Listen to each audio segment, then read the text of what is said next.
बिस्मिल्लाहिर्रहमानिर्रहीम।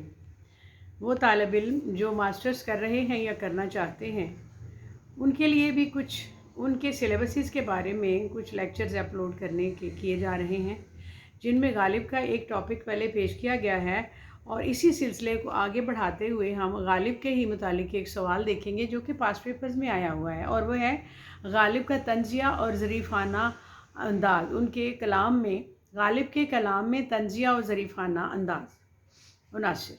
कहते हैं कलाम गालिब में तंजिया और ज़रीफ़ाना उनासिर की निशानदही कीजिए, जैसा कि जो कुछ आप जानते हैं। गालिब अगरचे गमे रोज़गार और गमे जाना के सताए हुए थे, लेकिन वो शौक़िए तंज़ो ज़राफ़त का कोई मौका हाथ से न जाने देते थे। ना जाने कभी उन्होंने किसी को नहीं माफ़ किया, अपने आप को ख़ास तौर पे।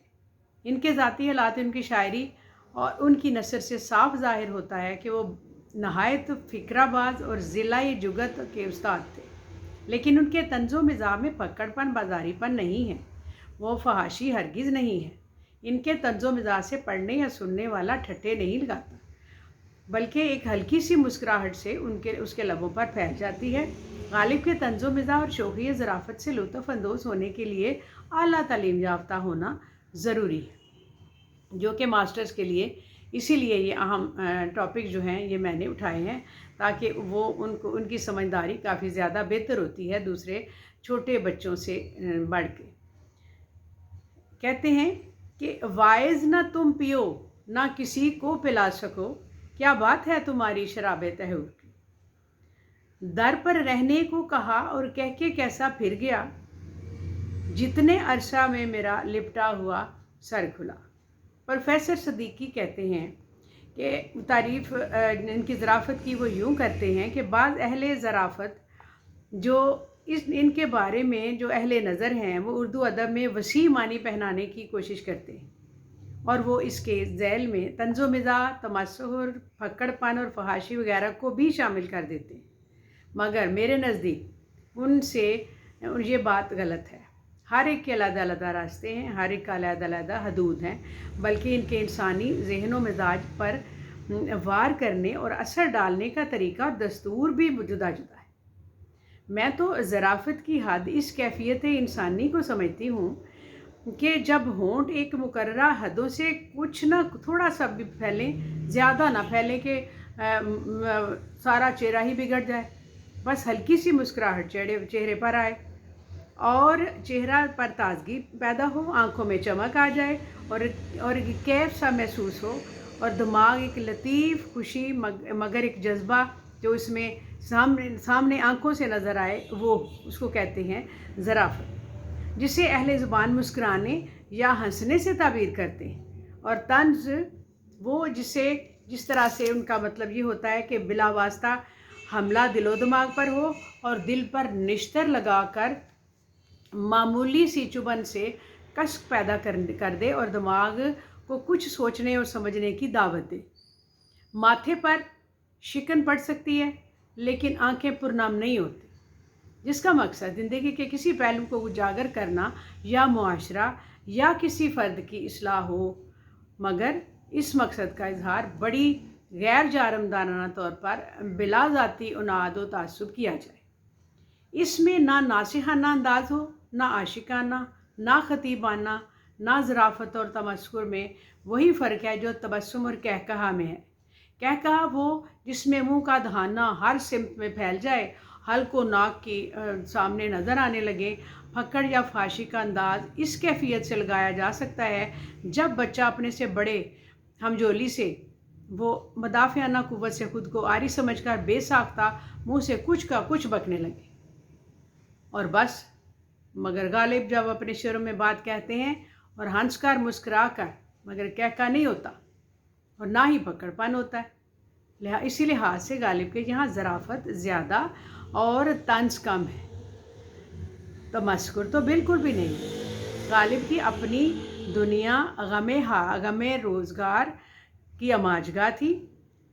वक्त और ज़माने ने अहदे तिफली के बाद ही कोई ऐसा सितम ना छोड़ा था जो इनकी ज़ात पर आखिरी दम तक रवा न रखा। इस सितम रुमीदा, गम ज़दा और बेचैन ज़िंदगी में एक इंसान رونے اور کراہنے کے سوا اور کر بھی کیا سکتا تھا؟ جب سسکیاں اور ہچکیاں ہی کسی شخص کا مقدر بن گئی ہوں تو پھر اس تبسم پذیری یا مسکراہٹ کی توقع رکھنا ہی خام خیالی نظر آتا ہے۔ مگر غالب ان آہوں اور سسکیوں کے باوجود ہنستے اور مسکراتے نظر آتے، اور لطف یہ کہ دوسروں پر کم خود پر زیادہ۔ اردو ادب میں طنزیہ اور ظریفانہ انداز کا آغاز 19ویں صدی سے ہی پہلے ہو چکا تھا، مگر اس میں جدت و حسن و نکھار مرزا کے زمانے میں ہوا، بلکہ اردو ادب میں اس صنف لطیف کی ابتدا کا شہرہ مرزا غالب ہی کے سر ہے۔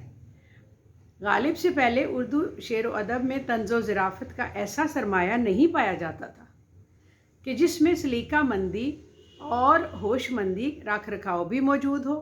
مرزا غالب کی ظرافت اور انداز بیان کی ان کی جان ہے، اور جو اردو ادب میں طنز و مزاح کے ساتھ ساتھ پھکڑ پن، فحاشی اور زیر ناکی بھی بڑی حد تک نظر آتی ہے۔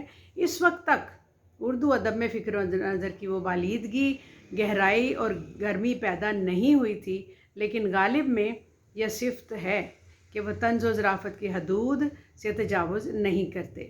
ان کے ظرافت میں پاکیزگی، صحت مندی، لطافت، رقاقت اور تلخی اور کمینہ پن نہیں ہے۔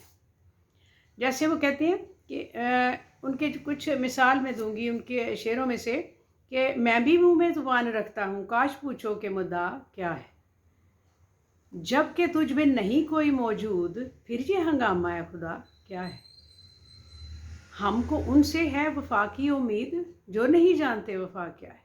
یہ تقریباً پوری غزل ہی ان کی طنز و مزاح پر ہی ہے۔ جیسے کہتے ہیں، ہاں بھلا کر تیرا بھلا ہوگا اور درویش کی صدا کیا ہے، اور کہتے ہیں کہ ہم کو معلوم ہے جنت کی حقیقت، لیکن دل کے بہلانے کو غالب یہ خیال اچھا ہے، دل ناداں تجھے ہوا کیا ہے، آخر اس درد کی دوا کیا ہے۔ یہ غالب کہتے ہیں کہ ہم نے مانا کہ تغافل نہ کرو گے، لیکن خاک ہو جائیں گے ہم تم کو خبر ہونے تک، یا ہم نے مانا کہ کچھ نہیں غالب، مفت ہاتھ آئے تو برا کیا ہے۔ یہ غالب ہمیں مفت ہاتھ آ جاتے ہیں اور ہمیں مفت ہتھیا لیتے ہیں۔ یہی حیوان ظریف، مکمل حیوان ظریف کی فطرت ہے۔ ہمارے ادیبوں میں وہ سب سے زیادہ جدید ہے، جدید دور کے انسان، شکوک کے دور کے انسان، پرانی قدر کو شک کی نگاہ سے دیکھنے والے انسان، مسکرا دینے والے، مگر ان تمام شکوک کے پس منظر میں فطرت ظریف کا نور دیکھنے والے کی اس نور کے اوتار حیوان ظریف۔ غالب کی شاعری میں طنزیہ اور ظریفانہ عناصر بہت زیادہ پائے جاتے ہیں۔ ان کی وجہ سے شوخ مزاجی، شگفتگی، رجعت پذیری اور شوخی، خوشی اور کی لہر غالب کے کلام کا چار چاند لگا دیتی ہے۔ غالب نے طنزیہ اور ظریفانہ عناصر کو اتنی اہمیت دی ہے کہ انہوں نے فلسفیانہ، فکری، الہامی شاعری میں بھی ان عناصر کو ہاتھ سے نہیں چھوڑا، جس کی مثال ایسے ہے کہ ہم کو معلوم ہے جنت کی حقیقت، لیکن دل کے بہلانے کو غالب یہ خیال اچھا ہے۔ وہ زندہ ہم ہیں کہ ہیں روشناس خلق خضر، نہ تم کو چور بنے عمر جاوداں کے لیے۔